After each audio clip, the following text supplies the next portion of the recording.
Hello and welcome to another episode of Pat Bear's Anime Club, an ongoing video series where I take a look at some of my favorite anime tropes, some things that I don't enjoy about anime, looking topics and themes, occasionally doing some investigation and into some concepts that maybe I'm like trying to answer a question. Yeah, it's my excuse to talk about anime in a YouTube video, and I put out one every other Monday.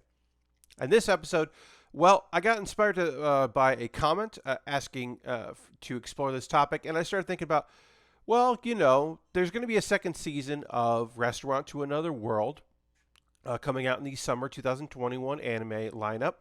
I guess it's a good time, and I've talked a lot about Isekai, and my last video was about it. So instead of doing another video on Isekai, well, I'll talk about an Isekai while I talk about my favorite food anime. Now, that's not my favorite food in anime. That is my favorite anime show about food, which I guess it would have been a better title, but we're going to go with my favorite food anime because I already made the PowerPoint and then exported it as a PDF. So that's where I'm at. But yeah, look, there are shows about chefs. There are shows about people cooking at home, and look, there's going to be some anime out there that have like episodes about like the perfect egg, or well, this is what my family used to do, or like school shows will have the episode where they all do some cooking to show that who's not great at cooking, who's excellent at it, who would surprise you. So I'm not going to talk about like my favorite episodes about food in shows like that, but I'm going to talk about shows that are about the food. And it's food forward. Maybe it's a show about cooking. There are a lot of them out there. Or it's a show about a restaurant, like our first video here, Restaurant to Another World. As I said, season 2 is coming out in July, but we can talk about season 1 right now and how I really enjoy it. It is an isekai, in that there is a different world. In this case, it is characters from a fantasy-like world. Every Saturday, mysterious doors open throughout this realm, and if you enter that door, you are now in a restaurant that is closed to the public in Japan on Saturdays because travelers come to it. And there's a special menu for it. And of course, you can see there we've got our wait staff is from that world. I'm not going to talk about the elf in black there particularly. She's got an interesting story. And speaking of story, at the beginning, you're just like, okay, some of these characters, and oh, well, there's a girl who's now a waitress here, and oh, the owner doesn't mind that she's part demon or a full demon. I cannot remember. That's not a problem, and people come and go, and they're different. And it's about the food that day, and maybe a little bit about how the person came to find the door, or creature came to find the door. But uh, as you start watching the show, there's little moments of characters interacting. There are characters who only know each other within this, like they're from different parts of this realm and they've never met, or they have met, they do know each other, or even there are a few characters in there that when someone arrives, they knew the person's grandparent, and there's a connection there. And you start seeing these stories interweave just a little bit, and it's light, and it's about the food and how great the food is, and of course, you know, the thing I enjoy about it is it does feel like a diner or a Western style kind of a restaurant, in that there are people who are just like known by what they eat. This is like, oh, that's the cutlet guy, and that's the beer, and the fish guy, and well, this guy only likes stew, or that lady she has like a couple bowls, and then she takes the whole pot home. So you got to make sure you have the pot ready because that's her thing. And they argue about like the best way to have something, and your first favorite dish is the dish you're going to keep coming back to. Um, and I don't know, it's cozy. I really like it. I'm excited for more of it. This is one of those shows where it's just like you could marathon this and be satisfied. You could watch it weekly and not feel like there's ever going to be a cliffhanger. It is a cozy food show that is clearly food forward, but also has this fantasy element that I very much enjoy. Moving on to another show, let's talk about today's menu for Emiya Family. I've talked about this, I think, here, at the very least, in my live shows for Pat Bear's Anime Club. I have talked about this show. So I won't go too depth into it, just to say that it was a spin-off manga that is now a spin-off anime. 13 episodes, came out monthly. I believe they're 12-minute length episodes. and it focuses on some of the Fate characters from like Fate Stay Night and Unlimited Blade Works and yada yada. You know that. You don't know or you know, but you at least are aware that Fate exists. And this is a thing that happens in the show a bit. Is Emiya cooks? He's a chef. Does a lot of home cooking for himself and for his big sis, who's not really a sister, whatever. And then that is just a thing that's like a through line to the show is him being able to prepare meals. And this kind of looks at like, well, what if this whole big battle and these summon things, like what if things were chill for a little bit and we could just like eat together and enjoy each other's company, and maybe there'd be some instruction for some characters on like how to prepare meals, and you wouldn't expect them to interact with each other. And just like, what if it was cozy and chill, and like the two characters who are sisters who don't have a good relationship through no fault of their own, what if they had a nice relationship? Like, what if things were nice? And there's a little bit about the show. You don't need to know the whole backstory in order to enjoy it, but every like meal that is prepared, every item of food and the prep of it is great and fantastic, and the little stories that are around the days and why they're doing this is awesome. And there's a connection to like kind of going to the backstory of why Emiya like takes such pride in carefully prepared meals for people, and his little backstory there is just cute and sweet. And I don't know, like you may have noticed there might be a theme developing in that I like food shows that are cozy food shows.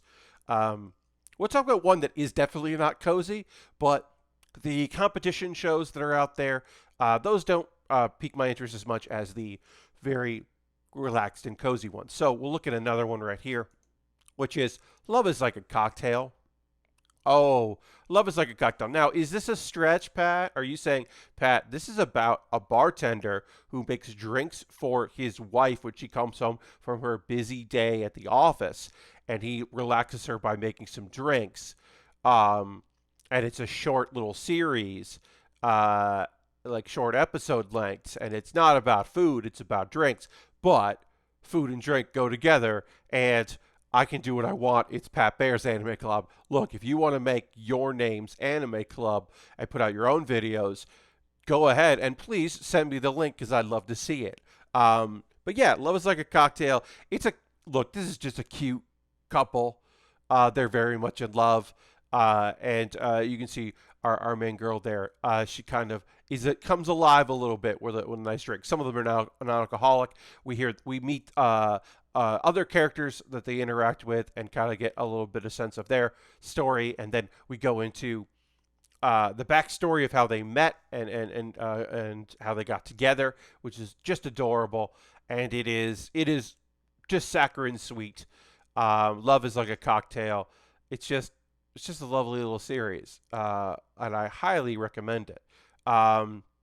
Like, I don't have a lot to say about it because it's short and sweet. Look, here's something I can tell you about the show.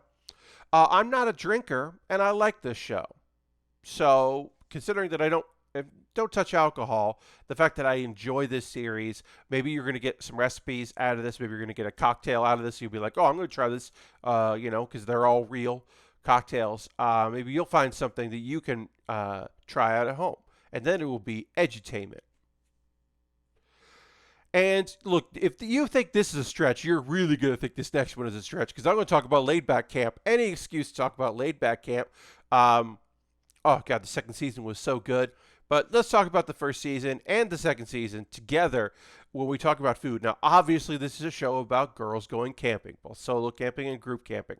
But a huge element to this show is their love of food, both the care and prep of it, of like, oh, we need to get meats and we have to have a barbecue. Oh, it's not right time for a year, but we can do this. Or I'm going to make this soup, and then in the morning we can add this, and then we can make it like add cheese pasta. And oh, well, if you're going to make a group dish, you should make this because it's a dish served for groups. And even down to like, well, I got boiling water so I can make cup noodle. Food is always there. Traveling. The second season saw them traveling and making sure they hit some food spots. Getting a particular meal at this one place was important. And so food is really at the center. I would say this show is about camping, great girls, great girls. I should make sure I said that. I think I said great girls, and food. So those are like the hierarchy of laid back camp. So I think, yeah, you come for the camping and the cute girls and their relationships blossoming in their friendships and all that. But you stay, and also the cute Chihuahua that is in there. There's a cute Chihuahua. There's also a cute Corgi that shows up a couple times in the second season. So they also get it. The dogs, that's up there too. But yeah, it's about the food. Look, I could gush about laid back camp all day long. But I'm going to try to keep this video to about 15 minutes. So we got to get to the next thing, which is not a stretch, but is maybe a show that I don't think you. I mean, look, we have to talk about Food Wars. It is synonymous. I didn't really center this photo too well, did I? Oops. Oh well, not gonna go and fix it. Look, Food Wars ran for 5 seasons. And it is the show that people associate with food. It is a modern anime that people associate with food, so I felt the need to talk about it. It is, Iron Chef, the shonen. The manga was created by someone that had previously worked in adult in cartoons and manga, shall we say. It's horny. It is the most horny food show, and obviously food and sexuality are linked as a thing. As base desires, blah, blah, yada, yada, yada, but also high school kids, and that's weird. And this is one of those anime you don't watch with people unless you know that they are more perverse than the show, I guess is the way to say it. There's not a great way to say it. Look, the food is fantastic. The food looks incredible. It brings all these reactions in people. I think the story is fun. This is an opportunity for me to say that despite the fact that they did make the 5th plate, the 5th season, they could have ended it with the 4th plate with a little thing tacked on the end, because the 5th plate is bad. It is a bad season. The story did not need it. Usually people are like, oh, they ruined the manga. Oh, they ruined the legacy, blah, blah, blah. Nobody was really saying that because manga fans of Food Wars knew that it didn't end well. That material, you weren't going to be able to make something good out of that material because that material was poor, which I had heard, but I was like, yeah, whatever. I don't really listen to that kind of stuff because I don't want it to taint my opinion. So I try to go in cold when I watch shows. And kind of like hear if people are psyched about a show, and then if they take the criticisms or whatever. Please take my criticisms when I tell you that Food Wars didn't need a 5th season. You can watch it. There's some cool food that gets made. There's some inventive stuff. I think the first episode is fun, especially if you like Megumi, who I really enjoy. She's one of my favorite minor characters in a shonen like this. But yeah, I mean, there's some great character work. There's some interesting stories. It all kinds of falls apart at the end. It is food forward. You see the highs and lows of creating your own recipes and these very inventive people making some cool dishes, some that exist, some that don't. But yeah, I would say you could go and watch the first episode with headphones on by yourself. You know that about Food Wars. I don't need to tell you about that. But yeah, I think that's good. I think that is going to do it. In the comments below, what's your favorite food show? Did I list it here? Do you like the more competitive shows that are like there's some out there. Do you like the more restaurant-focused ones? Is Working your favorite food anime? A show that's about people that work at a Western-style restaurant, but rarely is about the food. What's your favorite scene about food in an anime that you unexpectedly was great? And what would you like to see me do in the future? Your comments are important to me. I read every one of them. My last couple of videos have come from suggestions, which has been great. I have a few things I'm working on. I was planning on doing a show about idols, about the idol genre, but I am waiting for a particular idol show to finish its 2nd season before I make that video, but I'm in the planning stages of that. And then also, I probably have a video about guilty pleasures coming up. And of course, in June, we will end this current anime season, and I will do a live Pat Bears Anime Club about that. And then also, I believe in July or August, I can't remember when it is, PAX Online is coming back, PAX Online 2021. And do I know for sure that Pat Bears Anime Club is going to be in it? No, but I can expect it will be because they let me do it last year, and I've got great guests. So look forward to a couple live ones or pre-recorded bigger shows. But anyway, thanks so much for watching this video. Like I said, leave a like, leave a comment. Let me know what you'd like to see me in the future. And again, what are your favorite food animes? And I guess if you have anime and food, you can let me know. I mean, the best anime food is senzu beans, obviously. Anyway, thanks for watching. I'll see you on the next Pat Bears Anime Club. Goodbye.